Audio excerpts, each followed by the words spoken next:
ছাড়া কাউকে সিজদা করা যাবে না। আর তাছাড়া আদম তো আমার পরে সৃষ্টি করা হয়েছে, সে তো, আমি হচ্ছি মুরব্বী, আমি হলো সিনিয়র, আর আদম হচ্ছে জুনিয়র। অনেক পরে সৃষ্টির সকলের শেষে আদম আলাইহিস সালামকে সৃষ্টি করা হয়েছে। সুতরাং আদম আলাইহিস সালামকে আবার সৃষ্টি করা হয়েছে মাটি থেকে, আর আমাকে সৃষ্টি করা হয়েছে আগুন থেকে। সুতরাং আমি আদমের চেয়ে বড়। এটা হলো শয়তানের যুক্তি। এই ধরনের যুক্তি যখনই কেউ গ্রহণ করে তখনই সে শয়তানেরই পথ ধরে, অর্থাৎ সিরাতুল মুস্তাকিম থেকে ডানে সরে যায় অথবা বামে সরে যায়। শয়তান ডান দিকে নিয়ে গেলেও শয়তানের উদ্দেশ্য সফল হয়, বাম দিকে নিয়ে গেলেও সফল হয়। অথচ সিরাতুল মুস্তাকিম এমন একটা পথ যেটা অবিভাজ্য। আমাদের শরীয়ত তাই, যেটার সঙ্গে কোনো সংযোজন বিয়োজন চলে না, পরিবর্ধন চলে না। যেটা সুন্নত মূল আদম আলাইহিস সালাম থেকে চলে এসেছে। সমস্ত নবী রাসূল ওই একই পথের সাধনা করেছেন, একই পথের দিকে বিভ্রান্ত মানব গোষ্ঠীকে তাদের নিজ নিজ যুগে পথ প্রদর্শনের চেষ্টা করে গিয়েছেন। অথচ যারা তাদের কথা শুনেছে, যারা তাদেরকে নবী এবং রসুল বলে মান্য করেছে, আল্লাহ তাআলা তাদেরকেই গ্রহণ করেছেন। আর যারা নবী রসুলের সমালোচনা করেছেন, যারা নবী রসুলকে মান্য করেনি, তাদেরকে আল্লাহ তাআলা গ্রহণ করেনি। তারা আবেদ ইবাদত বন্দেগী করলেও গ্রহণ করেননি। যেমন ইবলিস 6 লক্ষ বছরের ইবাদত, 6 লক্ষ বছরের ইবাদত, একজন মানুষ কোন নবী রসুল 6 লক্ষ বছর তো হায়াতই পান না। এত বছরের ইবাদত আল্লাহ তাআলার কাছে মূল্যহীন বলে বিবেচিত হয়েছে। সে রিসালাতের মাপকাঠিতে, নবুয়তের মাপকাঠিতে যখন মাপা হলো তখন এটা প্রকাশ পেয়ে গেল। কিন্তু আল্লাহ তাআলা আলিমুল গায়ব কিন্তু জানতেনই যে লক্ষ লক্ষ কোটি কোটি বছর ইবাদত করলেও তার ইবাদতটা বিশুদ্ধ নয়। বিশুদ্ধ নয় কারণ হচ্ছে তার অন্তরের মধ্যে হিংসা রয়ে গেছে। সে আদম আলাইহিস সালামের প্রতি হিংসা পোষণ করেছে। তাহলে দেখা যাচ্ছে যে হিংসা অন্তরে তখন থাকবে যতক্ষণ পর্যন্ত ইবাদত আল্লাহ তাআলার দরবারে কবুল হবে না। ঠিক কিনা? আর হিংসা কোথায় থাকে? মানুষের মাথায় থাকে। মানুষ কি হিংসা কোথায় বহন করে? মানুষ তো অন্তরেই বহন করে, কলবে। তারপরে আরেকটা হচ্ছে অহংকার, অহংকার বোধ, অহংবোধ, আত্ম প্রসাদ বোধ, এই সমস্ত তো অন্তরেরই রোগ। সুতরাং দেখা যাচ্ছে যে অন্তরের রোগ যতক্ষণ পর্যন্ত থাকবে, অন্তরে হিংসা থাকবে, অহংকার থাকবে, নিজেকে বড় ভাবার বোধ অন্তরে যতক্ষণ পর্যন্ত থাকবে, যতক্ষণ পর্যন্ত লোভ থাকবে, এই সমস্ত নাপাকি অপবিত্রতা যতক্ষণ অন্তরে থাকবে ততক্ষণ পর্যন্ত বাহিরের ইবাদত বন্দেগী, রুকু সিজদা নামাজ ইত্যাদি আমাদের কোনো কাজে আসবে না। নেফাক, এই নেফাক অন্তর থেকে না সরা পর্যন্ত সিরাতুল মুস্তাকিম আমরা পাবো না। আর এটা ততক্ষণ পর্যন্ত সরবেও না যতক্ষণ পর্যন্ত আল্লাহ তাআলার নবী রাসূল তাদেরকে মান্য করা না হবে। তাহলে দেখা যাচ্ছে যে ঈমান মানে হচ্ছে তাওহীদ, আল্লাহ তাআলার একত্বের উপর স্বীকৃতি, বেমেসাল একত্বের উপর স্বীকৃতি।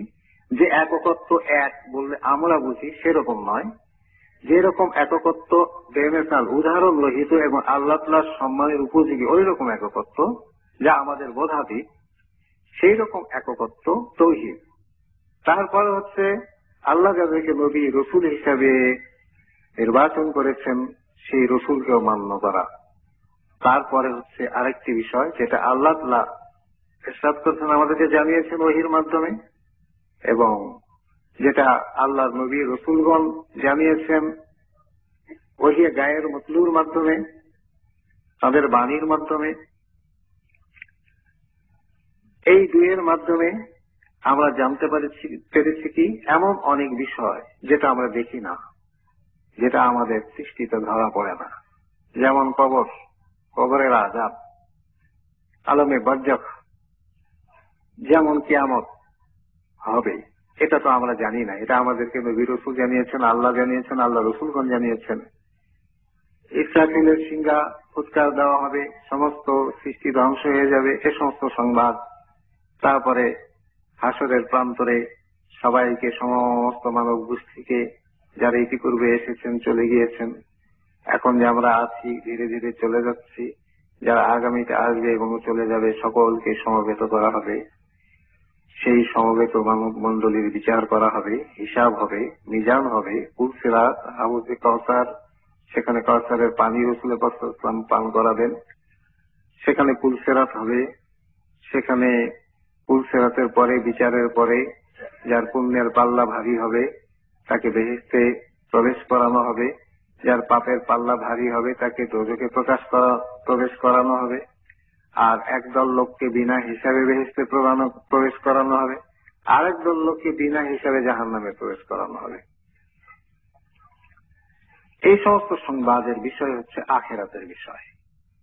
এই আখেরাতের উপর বিশ্বাস, এটাও ইমানের আরেকটি অঙ্গ। সুতরাং ইমানদার হতে গেলে তার তাওহীদ, রিসালাত এবং আখেরাতের বিশ্বাস ও বিষয়সমূহ সুদৃঢ়ভাবে বিশ্বাস করতে হবে। এবং সুদৃঢ়ভাবে বিশ্বাস, এটাও কলবের ব্যাপার। ইমান মানুষ বিশ্বাস করে অন্তর দিয়ে, যেটা বিশ্বাস সেটাই হলো বিশ্বাস। সুতরাং এই অন্তর যতক্ষণ পর্যন্ত পবিত্র না হবে ততক্ষণ পর্যন্ত বিশুদ্ধ বিশ্বাসও সেই অন্তরে, সেই কলবে থাকা সম্ভব নয়। সুতরাং অন্তর বিশুদ্ধ করার বিষয়টি, পরিশুদ্ধতার বিষয়টি, তাসকিয়ে নফসের বিষয়টি, ইসলাহে নফসের বিষয়টি দ্বীনের, ধর্মের, ইহকাল পরকালের কামিয়াবির প্রধান বিষয়।